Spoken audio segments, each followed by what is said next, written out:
Transform your messy smoky eye in seconds. If blending is not your forte, don't worry, this trick will help. My first tip when you're creating a smoky eye is to work from the inside outwards. So that means start with your eyeliner. No smoky eye would be complete without an eyeliner along the waterline. That being said, if you do have particularly small eyes and you prefer to make them bigger looking, then you can apply a cream, but still start from the inside outwards. So start with your eyeliner. This one is by Lisa Eldridge. I love these because as you can see, they're super soft.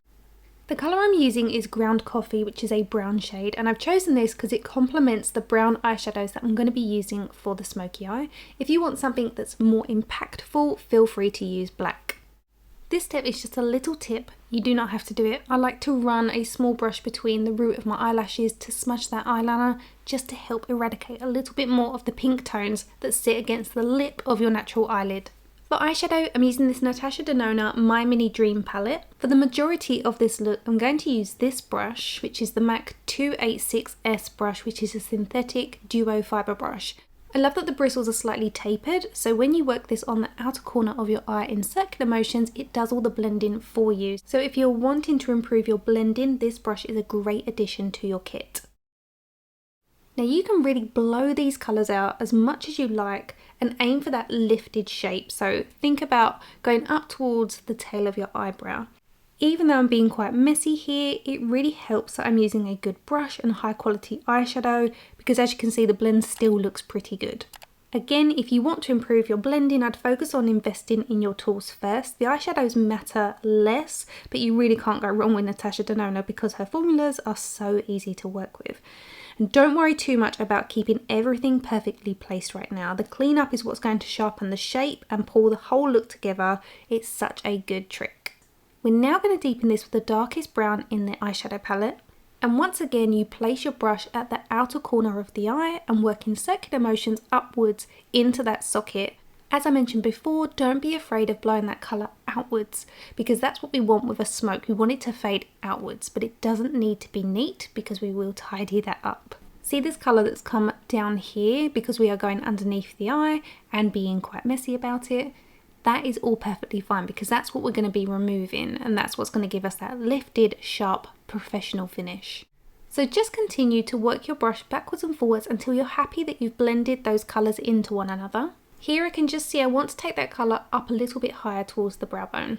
Now to help diffuse some of the blending on your eyelid, we're going to take the shimmer shade. This is a beautiful colour. It's like a neutral pinky champagne. This is being placed from the inner corner of the eye all the way to the outer corner, and as you can see I'm softly working in circular motions to blend that over the brown that we've applied. This is instantly going to soften that smoke and make it look beautifully blended. Going back to my small detailer brush and the brown eyeshadow, I'm just softly running this along the root of the eyelash. I know many of you will be here just to see the cleanup and the problem solving aspect, which you can skip through to, but I know some of you will ask me how I created the smoky eye, so that's why I'm showing you. I'm taking this Anastasia Beverly Hills pointed eyeliner brush and I've dipped this into some of the eyeliner by Lisa Eldridge. And I'm using this to enhance the shadow across the root of the eyelashes at the top. And what you'll notice is that it's thinner on the inner corner and gets thicker as it gets to the outer corner. You can also slightly mute this a little bit with a tiny amount of the champagne over the top of your finger. So as you can see, it's still there, but it's much more subtle. On the inner corner of the eye, we're adding a soft highlight, again using one of the lighter shades in the palette. A small pencil brush is ideal for this. Don't forget to take it across your tear duct as well. Okay, now for the cleanup, we're going to take some micellar water on a flat synthetic brush. A flat brush is what's going to give you a nice sharp finish. So our aim is to create a lifted finish by removing the excess eyeshadow but at an angle that lifts our eye. And you can do this in a couple of passes, so you don't need to get it perfect first time. So start modestly and you can work your way upwards if needed, therefore you don't take away too much eyeshadow to begin with. So you can see the angle I've gone for here, which has given me a lifted finish. You can use some paper towel to catch any drips. I then wipe my brush on a clean towel just to remove any of that build up in the bristles from the eyeshadow that you're removing. And then I go in and sharpen that line. I'm also using the bristles to feather over my base makeup so that the edges of the makeup that's been removed isn't harsh looking. That's going to make life easier when you replace the makeup that you've removed. So now we've got this really beautiful gradient from the outer corner moving inwards, and it looks really professionally done, even though you could have applied this quite messily. It's the cleanup that makes the gradient look so polished and well blended. Of course it helps if you can blend between the shades, especially if you've got the right tools, but it's not essential because the shimmer on the lid hides a multitude of sins, and the cleanup is what gives you that really crisp professional finish. You can then go in and repair your base makeup. I've applied a little bit of concealer, but I am still going to go back in and just crisp this up a little further because I wasn't as happy with how sharp it was. I wanted it to be a little bit straighter. You can of course do this with concealer, but I used whatever was left in the bristles from the micellar water, only because I don't want it to be cakey underneath the eyes.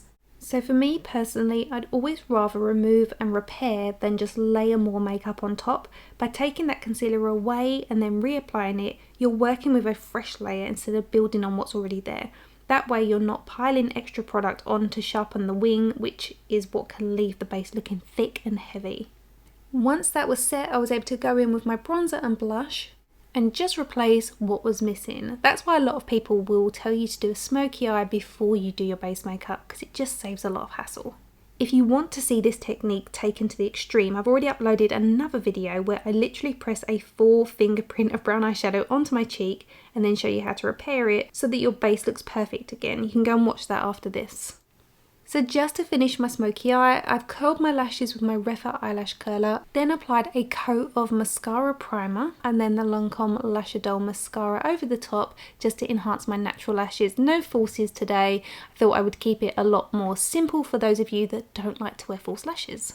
And that's how you can transform a messy smoky eye in seconds into a more professional lifted finish. By working from that lower lash line upwards, it creates a lift which makes it ideal for hooded eyes because you're avoiding the fold on the actual lid itself. And that's it for today's tutorial. If you enjoyed this kind of content, my channel is all about helping you build confidence in your makeup skills. I focus on problem solving tutorials like this, so whether that's something not blending properly, not sitting right, or just not looking how you want it to, I'll always show you a simple way to fix it. Everything I teach comes from over 20 years of working as a makeup artist, so I'm always sharing tips and tricks that actually make a difference. I've also listed and linked every product I've used in every video down in the description box, so if you ever want to shop anything, it's all there for you. If you're new around here, my name is Shonagh Scott. I upload a full in-depth tutorial every Sunday and then shorter videos throughout the week, so make sure you're subscribed if you want to catch those. Thank you so much for watching, and I'll see you in the next one.